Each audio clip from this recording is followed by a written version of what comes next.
ತುಂಬ ರುಚಿಯಾದ ಕಾಬೂಲ್ ಕಡಲೆ ಮತ್ತು ತೊಂಡೆಕಾಯಿ ಪಲ್ಯ ರೆಡಿಯಾಗಿದೆ. ಒಂದು ಸತಿ ಟ್ರೈ ಮಾಡಿ ನೋಡಿ. ಎಲ್ಲರಿಗೂ ನಮಸ್ಕಾರ. ವೆಲ್ಕಮ್ ಟು ಮೈ ಚಾನಲ್ ಖುಷಿ ಕನ್ನಡ ಕುಕ್ಕಿಂಗ್ ವ್ಲಾಗ್. ಇವತ್ತು ನಾನು ತೊಂಡೆಕಾಯಿ ಮತ್ತು ಕಾಬೂಲ್ ಕಡಲೆಕಾಳು ಯೂಸ್ ಮಾಡ್ಕೊಂಡು ಯಾವ ಥರ ಪಲ್ಯ ಮಾಡೋದು ಅಂತ ಹೇಳ್ಕೊಡ್ತಿದ್ದೀನಿ. ಅದಕ್ಕೆ ನಾನು ಒಂದು 100 ಗ್ರಾಮಷ್ಟು ಕಾಬೂಲ್ ಕಡಲೆಕಾಳು ತೊಗೊಂಡಿದ್ದೀನಿ. ಒಂದು ಅರ್ಧ ಕೆಜಿಯಷ್ಟು ತೊಂಡೆಕಾಯಿನ ಉದ್ದಕ್ಕೆ ಹೆಚ್ಚಿಟ್ಕೊಂಡಿದ್ದೀನಿ. ಫಸ್ಟಿಗೆ ಕಾಬೂಲ್ ಕಡಲೆಕಾಳನ್ನ ವಿಷಲ್ ಹಾಕ್ಸ್ಕೋಬೇಕು. ಒಂದು ಕುಕ್ಕರ್ ತಗೊಂಡು ನೆನೆಸಿಟ್ಟಿರೋ ಕಾಬೂಲ್ ಕಡಲೆಕಾಳನ್ನ ಕುಕ್ಕರಿಗೆ ಹಾಕೋತಾ ಇದ್ದೀನಿ. ಓವರ್ ನೈಟು ನೆನೆಸಿಟ್ಟಿರಬೇಕು. ಈ ಕಾಬೂಲ್ ಕಡಲೆಕಾಳು ಹಾಕ್ಕೊಂಡು ಒಂದು ಗ್ಲಾಸಷ್ಟು ನೀರು ಹಾಕೋತಾ ಇದ್ದೀನಿ.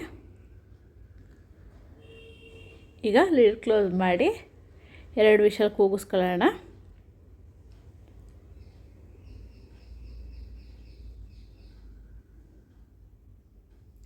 ಈಗ ಇದು 2 ವಿಷಲ್ಲು ಆಗಿದೆ. ಈಗ ಮತ್ತೆ ತೆಗೆದು ತೊಂಡೆಕಾಯಿ ಉದ್ದಕ್ಕೆ ಹೆಚ್ಚಿಟ್ಕೊಂಡಿರೋದನ್ನು ಅದೇ ಕುಕ್ಕರ್ಗೆ ಹಾಕಿ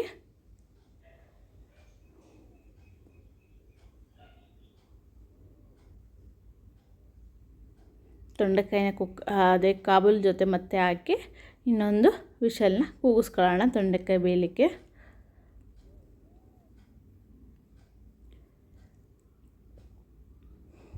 ನೋಡಿ, ಉದ್ದಕ್ಕೆ ಹೆಚ್ಕೊಂಡಿದ್ರೆ ಮದುವೆ ಮನೆ ಸ್ಟೈಲಲ್ಲಿ ಚೆನ್ನಾಗಿ ಬರುತ್ತೆ. ಈಗ ಇದನ್ನು ಮುಚ್ಚಿ ಇನ್ನೊಂದು ವಿಷಲ್ ಕೂಗಿಸ್ಕೊಳ್ಳೋಣ.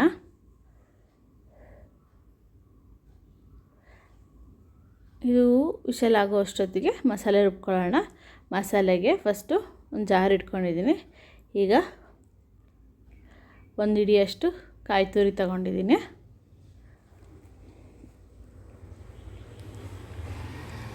ಈಗ ಇದಕ್ಕೆ ಒಂದು ಚಮಚದಷ್ಟು ಧನಿಯಾ ಪುಡಿ, 1/4 ಚಮಚದಷ್ಟು ಖಾರದ ಪುಡಿ ಹಾಕ್ಕೊಂಡು ಇಷ್ಟೇ ಇದನ್ನು ಇಲ್ಲಿ ಕಡೆ ಕಾಳು ಮತ್ತು ತೊಂಡೆಕಾಯಿ ಬೆಂದಿದೆ. ಈಗ ಈ ಸೈಡು ನಾವು ಹಾಕ್ಕೊಂಡಿರೋ ಮಿಕ್ಸಿಗೆ ಡ್ರೈ ಮಸಾಲೆ ಮಾಡ್ಕೊಂಡಿದ್ದೀವಿ. ನೀರು ಹಾಕ್ಕೋಬಾರ್ದು, ಆ ಥರನೇ ಹಾಗೇ ಪುಡಿ ಮಾಡ್ಕೋಬೇಕು. ಈಗ ಒಂದು ಬಾಣಲಿ ಇಟ್ಟಿದ್ದೀನಿ. 2ರಿಂದ 3 ಟೇಬಲ್ ಸ್ಪೂನಷ್ಟು ಎಣ್ಣೆ ಹಾಕಿ ಬಾಣಲಿಗೆ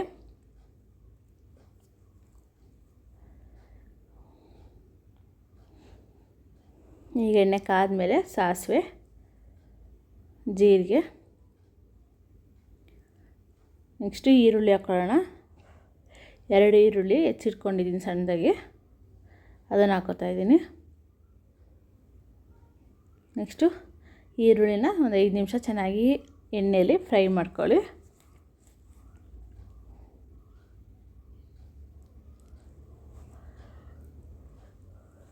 ಈರುಳ್ಳಿ ಚೆನ್ನಾಗಿ ಫ್ರೈ ಆಗಿದೆ.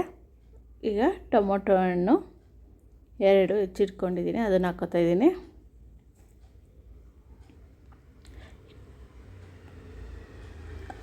ಇದನ್ನು ಎಣ್ಣೆಯಲ್ಲಿ ಚೆನ್ನಾಗಿ ಫ್ರೈ ಮಾಡ್ಕೋಬೇಕು.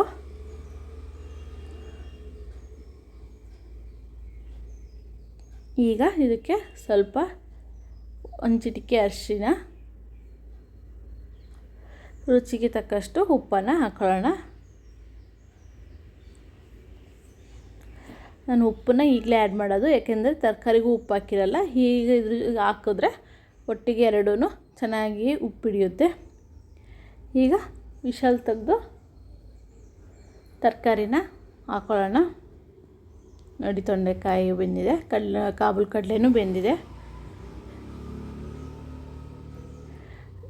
ಒಂದು ವಿಷಲ್ ಕೂಗಿಸ್ಕೊಬಿಟ್ರೆ ಬೇಗ ಆಗಿಬಿಡುತ್ತೆ ಪಲ್ಯ. ಎಲ್ಲ ಒಗ್ಗರಣೆ ಜೊತೆ ಮಿಕ್ಸ್ ಮಾಡ್ಕೊಳ್ಳಿ. ತುಂಬ ಚೆನ್ನಾಗಿರುತ್ತೆ ಟೇಸ್ಟು. ರೊಟ್ಟಿ, ಚಪಾತಿ, ದೋಸೆ ಎಲ್ಲ ತುಂಬ ಕಾಂಬಿನೇಷನ್ನು. ಈಗ ರುಬ್ಬಿರೋಂಥ ಮಸಾಲೆ, ಕಾಯಿ, ಖಾರದ ಪುಡಿ, ಸಾಂಬಾರು ಪುಡಿ ಇವೆರಡೂ ಬರೀ ಡ್ರೈ ಪೇಸ್ಟ್ ಮಾಡ್ಕೊಂಡಿದ್ದೆ. ಇದನ್ನು ಚೆನ್ನಾಗಿ ಮಿಕ್ಸ್ ಮಾಡ್ಕೊತಾ ಇದ್ದೀನಿ.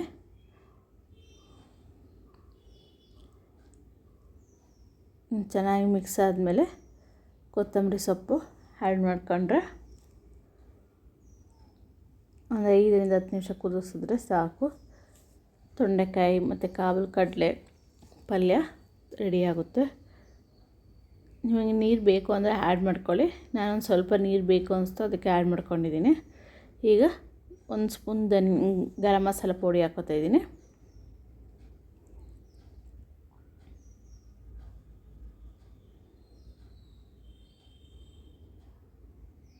ನೋಡಿ, ಚೆನ್ನಾಗಿ ನೀರೆಲ್ಲ ಕುದ್ದು ಫುಲ್ ಗ್ರೇವಿ ಗಟ್ಟಿ ಬಂದಿದೆ. ಈಗ ಸರ್ವ್ ಮಾಡ್ಕೊಳ್ಳೋಣ. ನೋಡಿ, ಕಾಬೂಲ್ ಕಡಲೆಕಾಳು ತೊಂಡೆಕಾಯಿ ಹಾಕಿ ಮಾಡಿರೋ ಮದುವೆ ಮನೆ ಶೈಲಿಯಲ್ಲಿ ಮಾಡಿರೋ ಪಲ್ಯ ರೆಡಿಯಾಗಿದೆ. ಒಂದ್ಸತಿ ಟ್ರೈ ಮಾಡಿ ನೋಡಿ. ನನ್ನ ಚಾನಲ್ನ ಪ್ಲೀಸ್ ಲೈಕ್ ಮಾಡಿ, ಶೇರ್ ಮಾಡಿ, ಸಬ್ಸ್ಕ್ರೈಬ್ ಮಾಡಿ ಹಾಗೂ ಬೆಲ್ ಐಕಾನ್ನ ಕ್ಲಿಕ್ ಮಾಡಿ.